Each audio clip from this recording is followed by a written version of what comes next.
Hi friends, எல்லா உண்மையும் கார்த்திக்கு தெரிய வந்து கார்த்தி வந்து அஞ்சலியை அங்கேருந்து வீட்டை விட்டு அனுப்புனது யாருக்கெல்லாம் பிடிச்சிருந்தது அவங்களாம் லைக் பண்ணிவிட்டு இந்த சேனலுக்கு முதல் முறையாக வரீங்கன்னா சப்ஸ்கிரைப் பண்ணுங்க.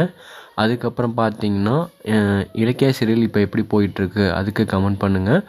இப்போ பார்த்தீங்கன்னா ஏற்கனவே அஞ்சலி வந்து கர்ப்பமாக இல்லை அப்படின்னு இலக்கியா கௌதமுக்கு தெரியும். அதை நிரூபிக்க போய் ஒவ்வொரு முறையும் தோற்றுக்கிட்டு தான் இருந்தாங்க. கார்த்திக்கும் வந்து அஞ்சலியை நம்பிக்கிட்டு இருந்தார். அதனால தான் வந்து அஞ்சலி ரொம்ப நாளாகவே ஏமாற்றிக்கிட்டு இருந்தா. ஆனால் வசமாக வந்து மாலினி டாக்டர்கிட்ட அதாவது இப்போ அஞ்சலி மாட்டிக்கிட்டா. இதை வந்து கார்த்திக் எல்லா விஷயத்தையும் தெரிஞ்சுக்கிட்டாரு. இப்போ தெரிஞ்ச உடனே அவருக்கு வந்து ரொம்ப குழந்தை மேலே ரொம்ப இஷ்டம். இதை சொல்லி வந்து அஞ்சலி ஏமாற்றிட்டாளே அப்படின்னு சொல்லிட்டு இப்போ அஞ்சலியை அடித்து துரத்துனது சூப்பர்னே சொல்லலாம். கார்த்திக் வந்து அடித்து துரத்துனது சூப்பராகவே இருந்தது. இப்போ பார்த்திங்கன்னா வாழா வெட்டியாக இப்போ அவங்க அப்பா வீட்டுக்கே வந்து அஞ்சலி போயிட்டா. இருந்தாலும் இப்போ அவங்க அப்பா வந்து இப்போ பூட்டி வச்சுட்டாரு. இதுவே மிகப்பெரிய தண்டனை அஞ்சலிக்கு கிடைக்கட்டும் அப்படின்னு சொல்லி பண்ணி வச்சுருக்காரு. இருந்தாலும் சாவியை வந்து அவர் வந்து கொடுக்கல.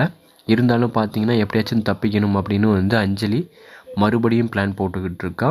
இருந்தாலும் அவள் வந்து திருந்துற கேஸே கிடையாது.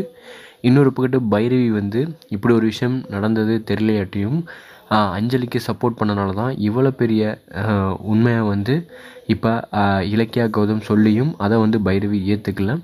இருந்தாலும் பார்த்திங்கன்னா கார்த்திக் வந்து இப்போ உண்மையாக வந்து அவர் வாழ்க்கையை தொலைச்சிட்டு நிற்கிறாரு.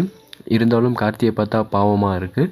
இருந்தாலும் எப்படியாச்சும் வந்து கார்த்திக் கூட சேரணும் அப்படின்னு சொல்லிட்டு அடுத்த பிளானை அஞ்சலி ஸ்டார்ட் பண்ணுவாள். இப்போ பார்த்திங்கன்னா கௌதம் இலக்கியா பார்த்திங்கன்னா அவுட்டிங் போகலான்னு முடிவு பண்ணியிருக்காங்க. இதுக்கும் வந்து தடையாக பைரவி நிற்கிறாங்க.